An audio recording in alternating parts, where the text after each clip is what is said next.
ಮತ್ತೆ rebels touch ಮಾಡಿದ Vijendra team.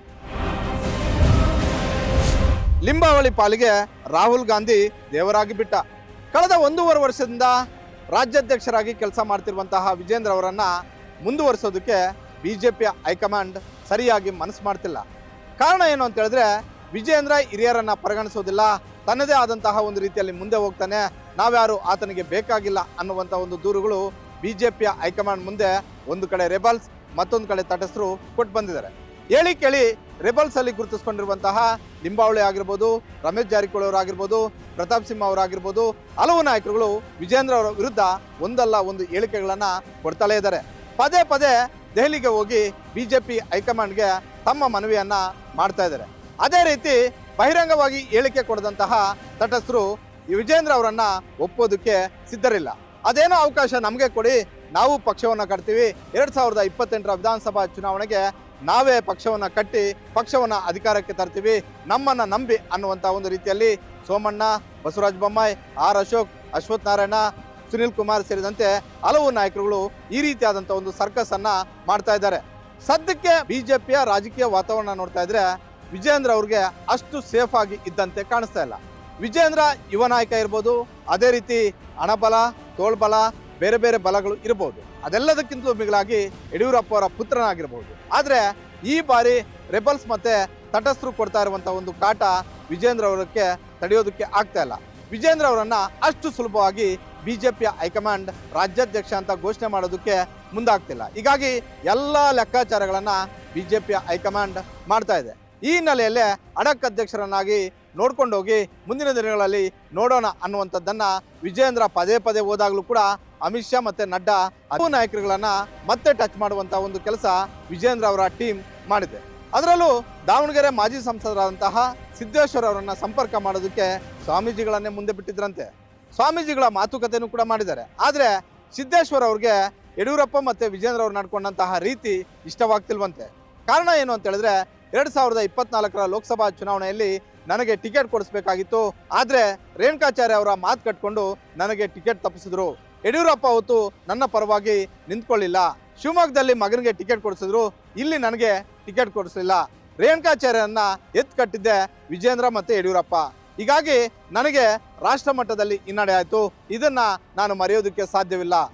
ಪಕ್ಷ ಕಷ್ಟಕಾಲದಲ್ಲಿದ್ದಾಗ ಯಡಿಯೂರಪ್ಪ ಅವ್ರಿಗೆ ಏನೂ ಇಲ್ಲದೆ ಇದ್ದಾಗ ಯಡಿಯೂರಪ್ಪ ಅವ್ರಿಗೆ ಸಪೋರ್ಟ್ ಮಾಡಿದ್ದು, ಯಡಿಯೂರಪ್ಪ ಅವರ ಬೆನ್ನಿಗೆ ನಿಂತಿದ್ದು ನಾನು. ಆದರೂ ನನ್ನನ್ನು ಕಡೆಗಣಿಸಿದ್ರು ಅನ್ನುವಂಥ ಒಂದು ಅಸಮಾಧಾನವನ್ನು ಸ್ವಾಮೀಜಿಯವರ ಮುಂದೆ ವ್ಯಕ್ತಪಡಿಸಿದ್ರಂತೆ. ಇನ್ನು ವಿಜೇಂದ್ರ ಅವರನ್ನು ವಿರೋಧ ಮಾಡುವಂತಹ ಮತ್ತೊಬ್ಬ ರೆಬಲ್ಸ್ ನಾಯಕ ಅರವಿಂದ್ ಲಿಂಬಾವಳಿ. ಅರವಿಂದ್ ಲಿಂಬಾವಳಿ ಅವರು ಈ ಹಿಂದೆ ಯಡಿಯೂರಪ್ಪ ಅವರ ಕೃಪಾ ಕಟಾಕ್ಷೆಯಿಂದಲೇ ಶಾಸಕರು ಆದರು, ಸಚಿವರು ಆದರು, ಮತ್ತೊಮ್ಮೆ ಅವರ ಧರ್ಮಪತ್ನಿಯನ್ನು ಕೂಡ ಶಾಸಕರನ್ನಾಗಿ ಮಾಡಿದ್ದು. ಆದರೆ 2023ರ ವಿಧಾನಸಭಾ ಚುನಾವಣೆಯಲ್ಲಿ ನನ್ನ ಪರವಾಗಿ ಯಡಿಯೂರಪ್ಪ ವಕಾಲತ್ತು ವಹಿಸಲಿಲ್ಲ ಅನ್ನುವಂಥ ಒಂದು ಅಸಮಾಧಾನ ಅವತ್ತೂ ಇದೆ, ಇವತ್ತೂ ಇದೆ, ಮುಂದೆನೂ ಕೂಡ ಇರುತ್ತೆ. ಯಾಕಂತ ಹೇಳಿದ್ರೆ ಈ ಸಮಸ್ಯೆ ಅಷ್ಟು ಸುಲಭವಾಗಿ ಬಗೆಹರಿಯುವ ಲಕ್ಷಣಗಳು ಕಾಣ್ತಿಲ್ಲ. ಇಂಥ ಲಿಂಬಾವಳಿ ಅವರನ್ನು ಮತ್ತೊಮ್ಮೆ ಸಂಪರ್ಕ ಮಾಡುವಂಥ ಒಂದು ಕೆಲಸ ವಿಜೇಂದ್ರ ಅವರ ಟೀಮ್ ಮಾಡಿತ್ತಂತೆ. ಲಿಂಬಾವಳಿ ಅವರನ್ನು ಭೇಟಿ ಮಾಡಿದಂತಹ ವಿಜೇಂದ್ರ ಅವರ ಆಪ್ತ ವರ್ಗ ಮುಂದಿನ ದಿನಗಳಲ್ಲಿ ನಿಮಗೆ ಏನು ಬೇಕೋ ಅದೆಲ್ಲವನ್ನು ಕೂಡ ನಾವು ಕೊಡೋದಕ್ಕೆ ಸಿದ್ಧವಾಗಿದ್ವಿ. 2028ಕ್ಕೆ ರಾಜ್ಯದಲ್ಲಿ ಬಿಜೆಪಿ ಸರ್ಕಾರ ಬರೋದಕ್ಕೆ ನಿಮ್ಮ ಸಪೋರ್ಟ್ ವಿಜೇಂದ್ರ ಅವ್ರಿಗೆ ಬೇಕು.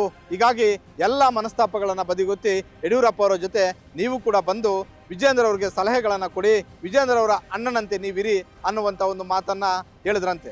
ಆದರೆ ಲಿಂಬಾವಳಿ ಯಾವುದೇ ಕಾರಣಕ್ಕೂ ನಾನು ಇದನ್ನು ಒಪ್ಪೋದಿಲ್ಲ, ನನಗೆ ಹಲವು ಬಾರಿ ವಿಜೇಂದ್ರ ಅವಮಾನ ಮಾಡಿದ್ದಾನೆ, ಹೀಗಾಗಿ ನಾನು ಮತ್ತೆ ವಿಜೇಂದ್ರ ಅವರನ್ನು ಒಪ್ಪೋದಕ್ಕೆ ಸಾಧ್ಯವಿಲ್ಲ ಅನ್ನುವಂಥದ್ದನ್ನು ಖಡಕ್ಕಾಗಿ ಹೇಳ್ಕಳಿಸಿದ್ರಂತೆ. ಇನ್ನು ಮೈಸೂರಿನ ಮಾಜಿ ಸಂಸದರಾದಂತಹ ಪ್ರತಾಪ್ ಸಿಂಹ ಅವರನ್ನು ಕೂಡ ಅವರದ್ದೇ ವರ್ಗದಿಂದ ಟಚ್ ಮಾಡುವಂಥ ಒಂದು ಕೆಲಸವನ್ನು ಮಾಡಿದ್ದಾರೆ.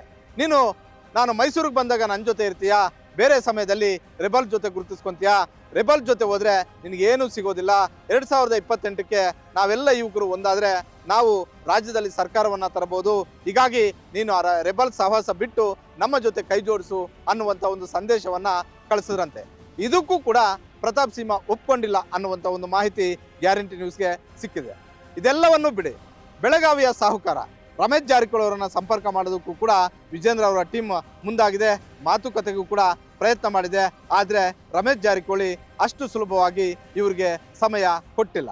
ಇನ್ನು ಯಡಿಯೂರಪ್ಪ ಅವರ ಗರಡಿಯಲ್ಲಿ, ಯಡಿಯೂರಪ್ಪ ಅವರ ಮನೆಯಲ್ಲಿ, ಯಡಿಯೂರಪ್ಪ ಅವರ PA ಆಗಿ, ಯಡಿಯೂರಪ್ಪ ಅವರ ಮನೆಯ ಬಾಗಿಲಿನ ಎಲ್ಲ ಕೆಲಸವನ್ನ ಒಂದು ಕಾಲದಲ್ಲಿ ಮಾಡ್ತಿದ್ದಂತಹ NR ಸಂತೋಷ್ ಇವತ್ತು ರೆಬಲ್ಸ್ ಟೀಮಲ್ಲಿ ಗುರುತಿಸ್ಕೊಂಡಿದ್ದಾರೆ.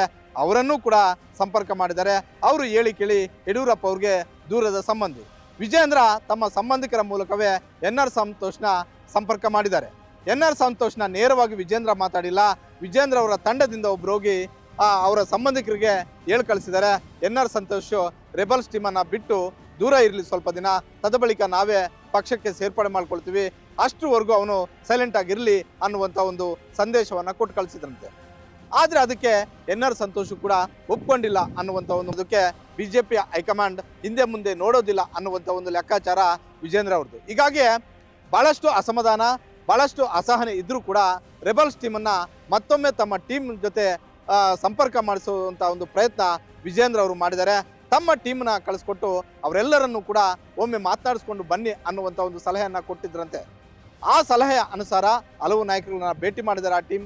ಆದರೆ ಆ ಟೀಮ್ಗೆ ಸಕಾರಾತ್ಮಕವಾದಂತಹ ಒಂದು ಫಲಿತಾಂಶ ಸಿಕ್ಕಿಲ್ಲ. ಹೀಗಾಗಿ ಅಡಕ್ ಅಧ್ಯಕ್ಷರಾಗಿ ವಿಜೇಂದ್ರ ಅವರು ಇನ್ನಷ್ಟು ದಿನಗಳ ಕಾಲ ಮುಂದುವರಿಬೇಕಾಗುತ್ತೆ. ಬಹುತೇಕ ಬಿಹಾರ ಚುನಾವಣೆ ಮುಗಿಯುವವರೆಗೂ ಕೂಡ BJP ಹೈಕಮಾಂಡ್ ರಾಜ್ಯಾಧ್ಯಕ್ಷರನ್ನ ಅಂತಿಮ ಮಾಡಿ ಘೋಷಣೆ ಮಾಡುವಂತಹ ಒಂದು ಸ್ಥಿತಿಯಲ್ಲಿ ಸದ್ಯದಲ್ಲಿ ಇಲ್ಲ.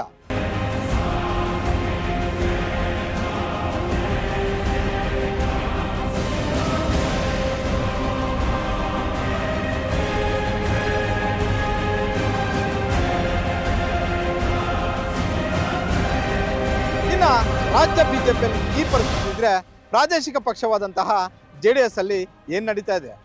ಇಡೀ ರಾಜ್ಯ ಸುತ್ತ ಇರುವಂತಹ ನಿಖಿಲ್ ಕುಮಾರಸ್ವಾಮಿ ಬಗ್ಗೆ ಇನ್ಸೈಡ್ ಅಲ್ಲಿ ಏನು ಚರ್ಚೆ ಆಗ್ತಿದೆ? ಯಾರೆಲ್ಲ ನಾಯಕರು ದೇವೇಗೌಡರ ಮನೆಗೆ ಹೋಗಿ ಯಾವೆಲ್ಲ ಸಮಸ್ಯೆಗಳನ್ನು ಹೇಳಿಕೊಂಡ್ರು, ಅದಕ್ಕೆ ದೇವೇಗೌಡರು ಏನು ಹೇಳಿದ್ರು ಅನ್ನೋದನ್ನು ಹೇಳ್ತೀವಿ. ಒಂದು ಸಣ್ಣ